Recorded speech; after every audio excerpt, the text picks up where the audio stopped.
Happy New Year's Eve day. This is obviously the final vlog of the Diary of a Micro Budget Filmmaker for 2025. Having said that, I may do a two-parter and it may be in two different videos. I have promised that deep dive into equipment, which again, some of you may not be interested in, but some of you may, or maybe people who are not necessarily followers of the filmmaking process, but want to know kind of what I've been using, etc. I have no idea if that'll be of interest, but I think I'm going to do that because I was supposed to go and do some babysitting for one of our sons and his wife while they went to see Zootopia 2 with two of their little girls, and I was babysitting the youngest, but weather conditions have unfortunately precluded that from happening, or at least postponed it. So it's funny, I get like, that's basically 5 or 6 hours back. And so I'm thinking, how can I use that most diligently and productively? And immediately I think of, I should be writing my next script, which I continue to work on. But it's funny. Or then you think, well, gee, then I'll just watch a TV show. I've heard that whatchamacallit show on Hulu with a guy who was in Top Gun 2, the new hot star. I don't know, I can remember his name, but he plays like a football player who goes back to high school or college or something. Anyways, I digress. So what I thought I would do in this episode is just sort of say, I don't know, thanks for the few people who are watching and who have found some utility in watching this. Hopefully you have found some, more than just the ramblings of myself, kind of the process of what I'm going through. I can give you a few updates. I heard last night from Sky, who is our lead actress, and I had sent her a bunch of lines to do some ADR and just some voiceover. And she had some problem with her microphone, which was unfortunate. So because I had to have something so I could send a scene to Reese and Brett to watch. So I did. I went on and Bad Jack, I went on to some website and I got an AI voice, which I just put in all the lines and it read them, and it did pretty good job. But then I heard from her last night that she had recorded some and was sending them to me via WeTransfer. Unfortunately, I have not gotten any links. And then she needed something else. So I'm hoping, these are my fingers crossed, that today she is going to be able to send me some audio files so I can plug them in where they belong and see how it works. Because the scene that I sent to Reese and Brett with this AI voice, they said, yeah, this is working, which when I hear it from them, that always makes me feel good because they are tough critics. Yeah, that I won't go on a tangent I just thought of. So if she can do that, that would be great. I sent them the second draft of the trailer, and I took all the music out because we felt like with the music, some of it works and some of it doesn't, but on balance, it probably doesn't. And so on the plus side, when it does work, it works well. On the negative side, it's like, well, this doesn't fit. And, it's not going to be the eventual music anyways. So I took it out. I made a couple of little bitty changes. And I also asked, would this be giving anything away? Probably not. They have been known for quite a while. And I don't know if I came up with this or they came up with this. They would probably tell me that they did. But many, like 10 plus years ago, with the Shea Bros, and they have a YouTube channel with, I think it's the logo is sort of some caricatures of them that one of their brothers drew many years ago. And they, over the years, have put a lot of stuff on there, not lately. And so it's not like a formal company or LLC or whatever. But I asked them if they want to, as the Shea Bros, be like my company, my LLC is Mindful Entertainment. So at the beginning of the trailer, at the beginning of the film, do we want to say Mindful Entertainment and Shea Bros Productions or whatever presents blah, blah, blah. So they both said, I'll ask my business partner. And so I'm waiting to hear from that. So that's sort of a technical change, not an artistic change. So, anyways, I sent that to them, but I told them, and I told Sky also, that I want to get the next cut of the whole movie over to the gentleman who is going to work on the music, I hope, because he's coming to my house in a little less than 2 weeks. And I told him that I was going to send him the whole movie with no music at all so as not to prejudice him, and he could listen to it, and he was up for that. So I need to send that to give him some time to watch it. So that is the current state of things. In terms of the actual edit, I'm going to show you a little bit of. So, first glimpse, you saw it here first. This is the very end of the proposed trailer. You can see the clips from it right here. I'm not going to show them to you. I'm not going to play it because it's not finished. But this is, well, I'll leave it for you to tell me if that's a cool shot or what. And you can see, you can sort of see kind of in storyboards what the trailer consists of. And it's just under 2 minutes. It's a minute 52-ish, something like that. So that's the first look at that. But what else am I doing? I'm working on my next script. And, this is the way I write, for anyone interested, when I don't work from an outline, which is frequently not working from an outline.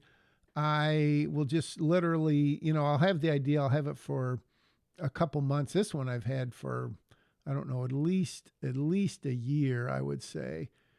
And I've kind of been mulling it over, but not a whole lot. And then obviously pre-production and production of Act Break.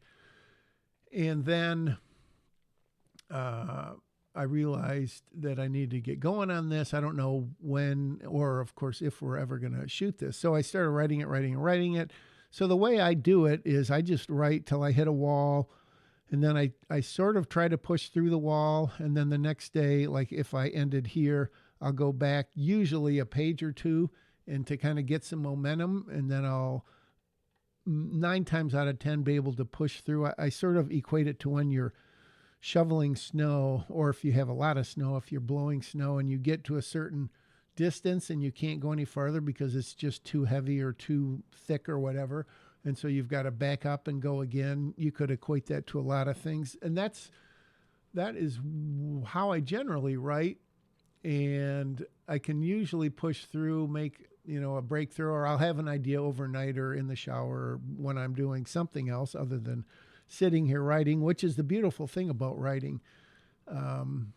You don't have to be sitting in front of your computer with your hands on your keyboard to write. Unlike, you can't jog while you're sleeping, and you can't sleep while you're jogging, hopefully. But the neat thing about writing is, in the ideation stage especially, is that you can do it almost anywhere and almost any time.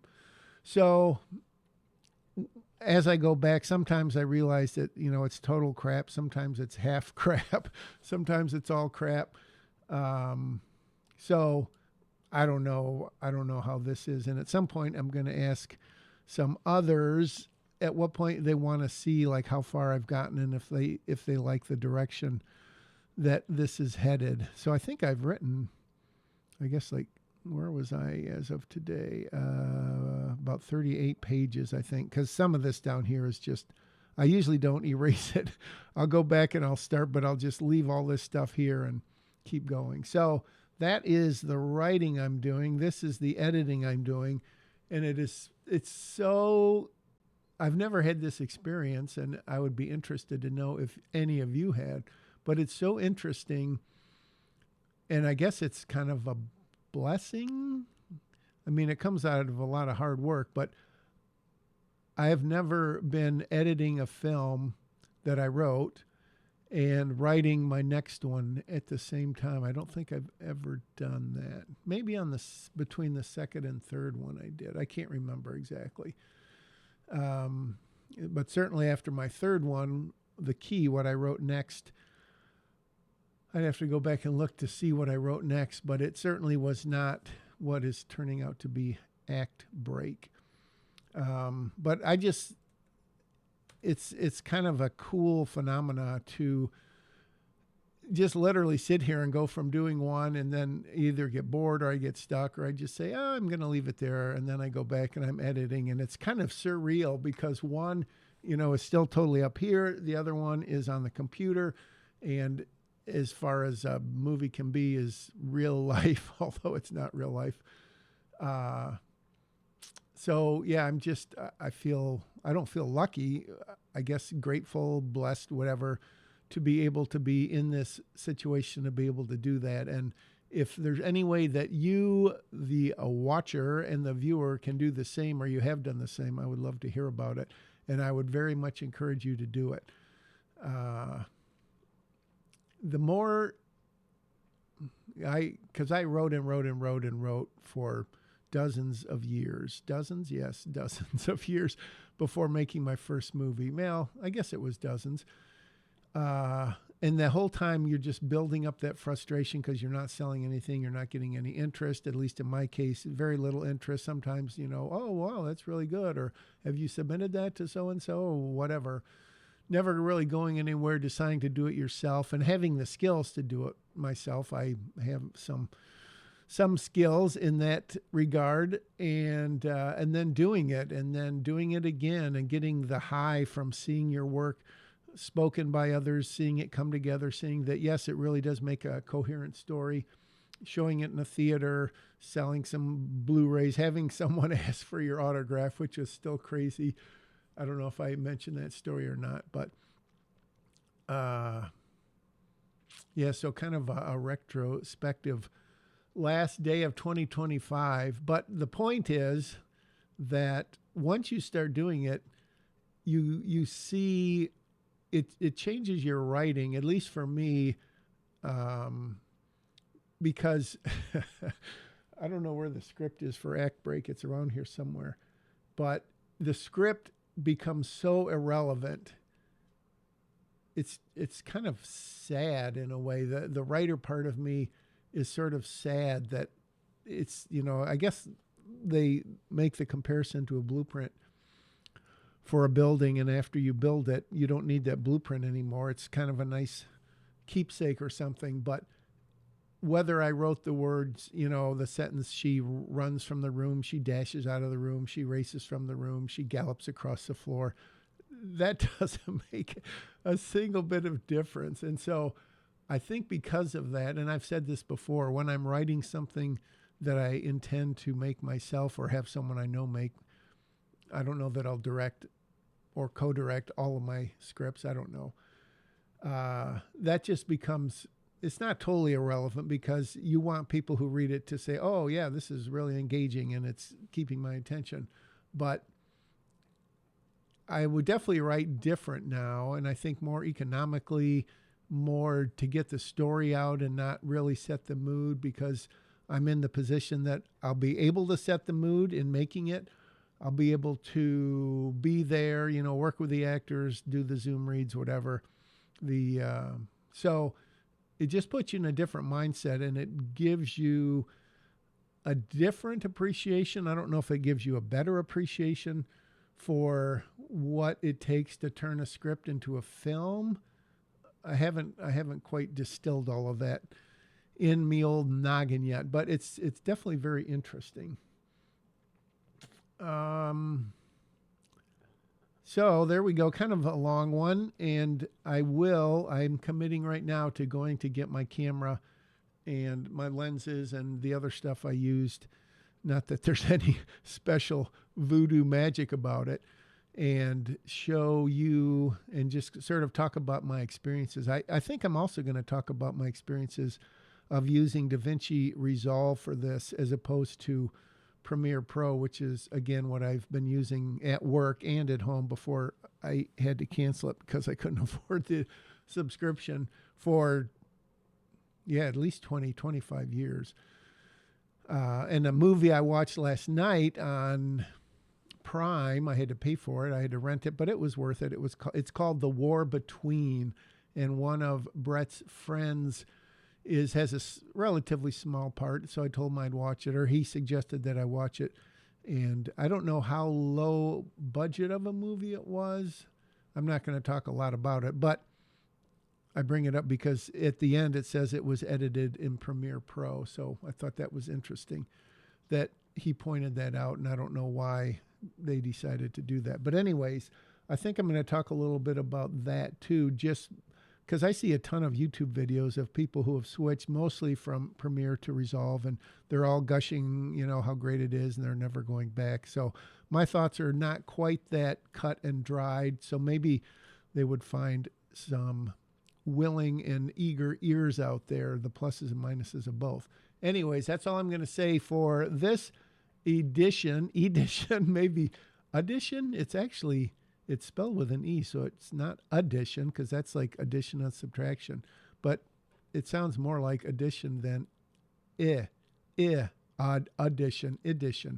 of Diary of a Micro Budget Filmmaker. If you don't watch the next one, thanks for watching this one. Thanks for coming along with me in 2025. I hope and I expect, I'm relatively confident at this moment that we are going to finish the experience with a movie that is worthy of the time that has been invested in it. Again, I urge you to do the same with your passion project. Get out there and make it, and then tell me all about it.